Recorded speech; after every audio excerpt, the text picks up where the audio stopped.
06060 973. 8:32 is the time we move away from our conversation concerning the HRT and the possible impact in that case onto other matters. And welcome to the studio, the Commissioner of the Met, Sir Mark Rowley, with good news, an additional, I understand, £8.5 million of funding. Sir Mark, as I say, in the studio now to explain more. OK, where's it? Thank you for coming along, Commissioner. Where's the money going to be spent, sir? Good morning to you. Morning, Nick. So we've made a lot of progress in bearing down on violence, and this is about doing more of that. And the Mayor's put some more money into it, partly for the preventative work that gets run from City Hall, diversionary schemes for offenders, but partly for the enforcement work we're doing with some of our operations. And just to give you some examples of that, the sort of taking on the drugs lines in London has had a big effect over the last year. We find that the men of violence running drugs lines that sort of disputing drugs across London into the home counties, over 80% of them have got violence convictions. 1 in 10 of them that we arrest for drugs lines have got previous arrests for murder. That's the degree of violence in there. And just to illustrate it, in the last week, we've arrested 14 people and charged them, closed down 13 lines. And it's funding of more of those sorts of initiatives, which is really, really important. I mean, last year we've reduced murder to its lowest rate since 2014. It's down at sort of around 110 by about 17%. We halved teenage homicides last year. I mean, that's fantastic news. I mean, it's still every murder is still a tragedy, but the numbers are going in the right direction. Some of the things that we'll be using the money for to do more work on, so robbery. Robbery's the one area of violence that I'm particularly concerned about that's sort of bouncing back too rapidly from its sort of COVID lows, and we're working to suppress that at the moment. So last week the team did 130 arrests. So there's a lot of work going on there, but we need to do more. We're doing some counter pickpocket operations around sort of around this sort of area, around sort of Westminster, Leicester Square and Central. So all of that work, and it takes money, it takes resource, and it's good that the Mayor's put a bit more into it. What might lie behind the uptick in robberies, Commissioner? Frankly, I think it's fundamentally the street population. So COVID, not much street population, not much opportunity to steal phones and phones and watches, and we're seeing more of that going on. So our operations need to be sophisticated. It's not just about targeting on the streets and we're doing undercover operations to catch offenders, but also identifying where are all the stolen phones going, who's like sort of recycling those and going after those, because that cuts off the criminal business. Your other task, and you've spoken candidly about this, is to improve the standards within the Met. And obviously we see, as you refer to, these troubling headlines as the bad cops are rooted out. How long is it going to take? Are you going to achieve it in your tenure? You'll never have an organisation of over 40,000 people that's perfect. I think the test that you ought to give me is, am I going to be able to persuade the public of London that we are appropriately ruthless in guarding our standards? Because that's the test that we failed on, isn't it? So I think over the next couple of years, you will see all the evidence you need to that we are appropriately ruthless. But the cases we're building today, so our appeals are generating more reports.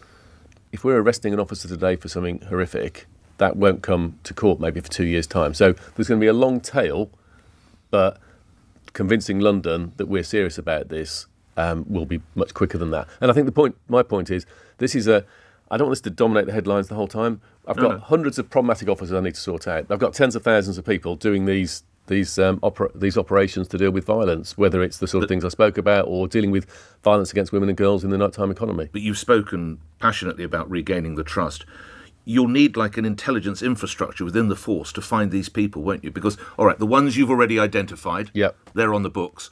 What's your intelligence that's finding those that still need to be rooted out that we don't yet know about?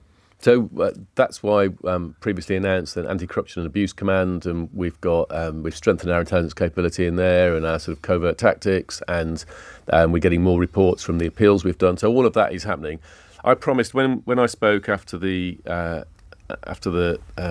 conviction of David Carrick, I sort of listed then the initiatives that we're doing, and I said I'm going to give a big formal update at the end of March, and I still intend to do that. And that will be the first milestone in terms of saying to London, look, we are serious and we're making progress. So hundreds already caught or being processed or being looked at, hundreds more as yet undetected? I'm not going to come. You want me to make up numbers? I'm not going to make up numbers. I don't want to make up. No, I don't want you to make up. So my point is, are you halfway there? My point is, there are tens of thousands of great officers. There are hundreds of people I need to sort out, and that's what I'm working on. All right. Can I take you elsewhere? And I'll take you to Lancashire. And you know the next question. I'd be amazed if you didn't. What was your reaction to police officers and senior officers in Lancashire making public some of the background details of Nicola Bulley, such as her problems with HRT and alcohol? I don't like to sit in judgment on a case that I don't know all the details on, and that's. I know that's going to annoy you when I say that, No, Nick. it doesn't annoy me. But sort of, I've sat in the chair making difficult decisions on tricky murder investigations, counter-terrorism investigations, and sometimes what you need to say publicly might look odd. Now, clearly, what will be in their minds most of all is you've got a very worrying situation, you've got a very upset family, and there's a woman who's been missing for a worrying amount of time, and they're desperately trying to find her. That they've decided to put some information out to help that process. Whether that was the right thing to do or not, time will tell. But I think we should all be focused on, rather than this becoming a bit of a should they, shouldn't they circus, we should all be focused on helping them find her. I will try again. The Home Secretary is, quotes, concerned. The Shadow Home Secretary described it as very unusual. And Zoe Billingham, somebody you'll know well, former Inspector, the police watchdog, said it will further rock public confidence. It will, won't it? And if you look at recent investigations, Stephen Port, Midland, things like that, the public are understandably sceptical about the capability of police to investigate. You're the most senior officer in the land. We need a comment. So I wouldn't mind commenting on it if I had all the facts to hand. I've got more than respectfully, so what do you need to know? We've released details of this woman and her problems with alcohol and HRT. I'm not asking you for about what's happened to her. That would be totally and utterly inappropriate. But would you sanction such methods within the Met?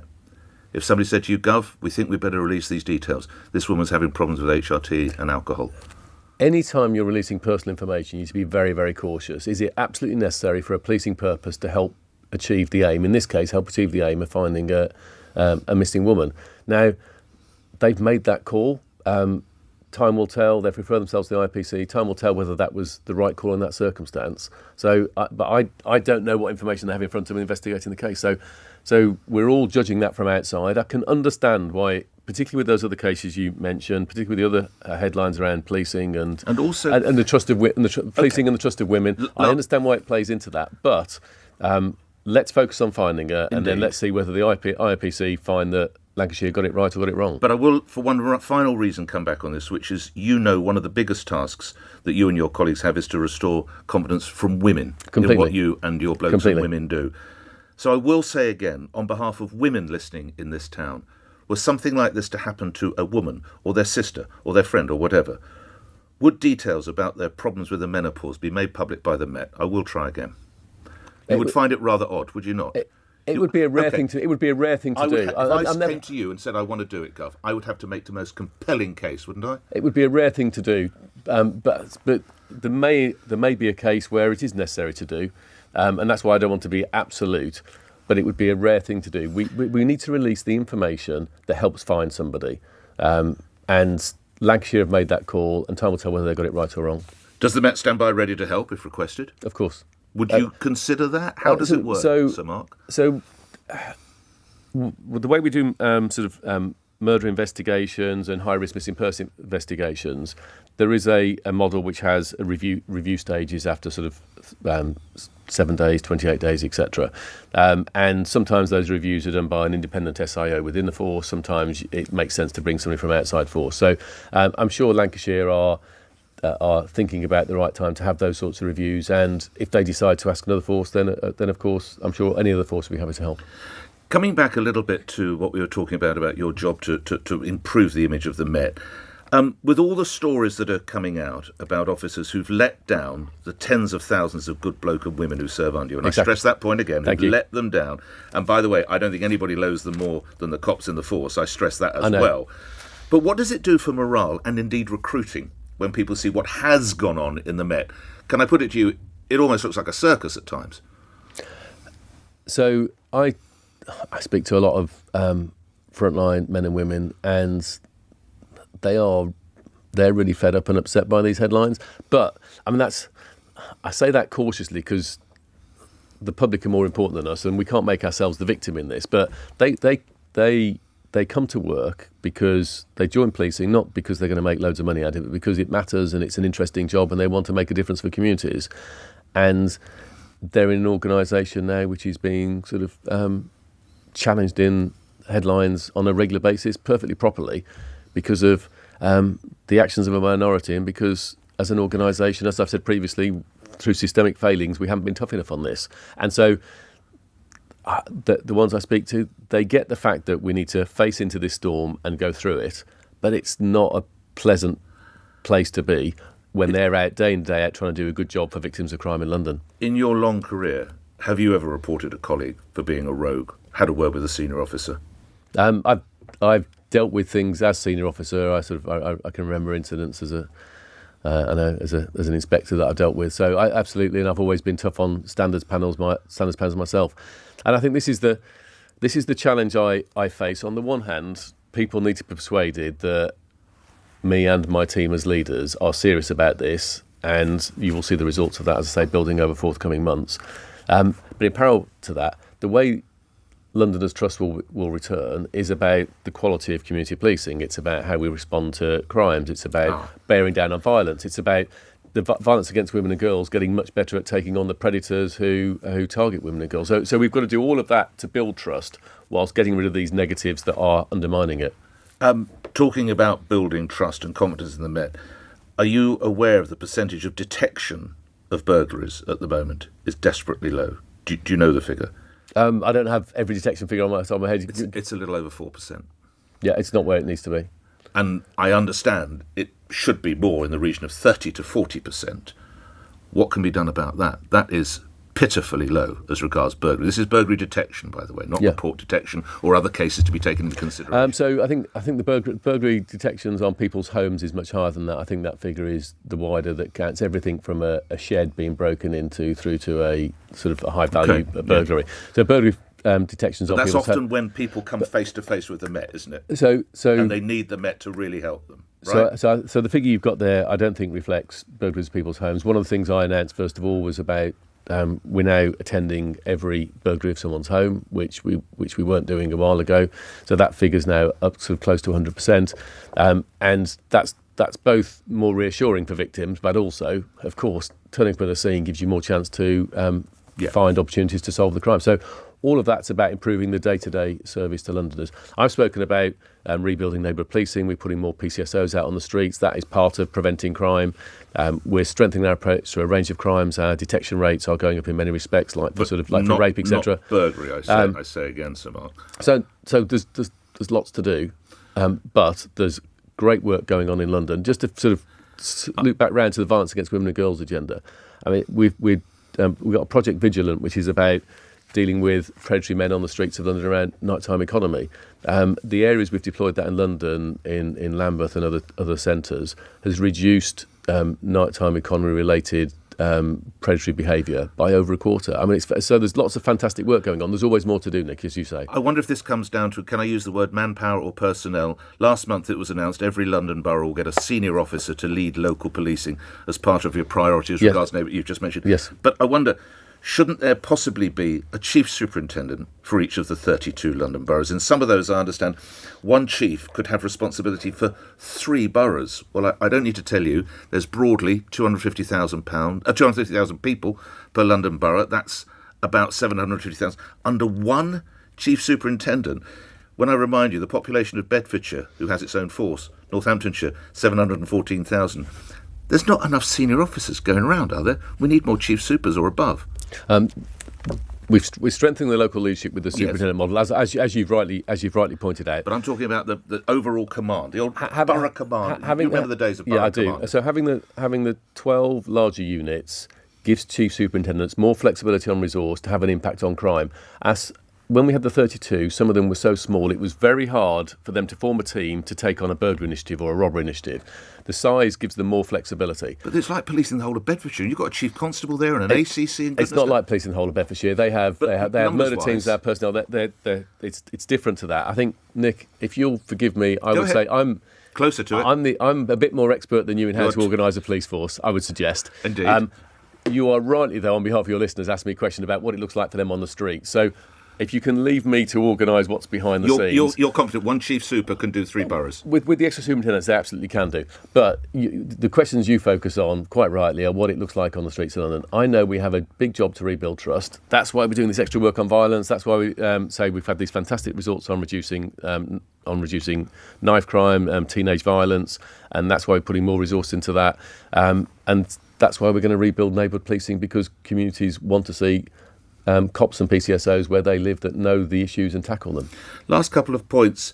The Met has appealed for people to come forward with regards to war crimes during the illegal invasion by Russia of Ukraine, which sadly, as you're probably aware, Commissioner, approaches its first anniversary next week, actually. Specifically, what do you imagine your colleagues are looking for there? What are they wanting to hear, or what would they want to pick up on? So when we talk about the counter-terrorism responsibilities the Met has and sort of coordinates the national policing approach, and Matt Dukes, who leads on that for us, was doing a briefing yesterday.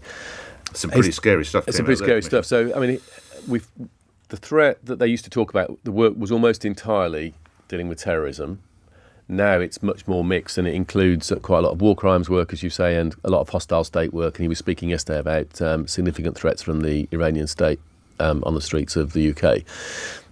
In terms of the war crimes piece, there is war crimes legislation which every country has a duty to investigate. So the sort of things we're looking at are use of sort of sexual violence, for example, in war zones is one very tragically common issue.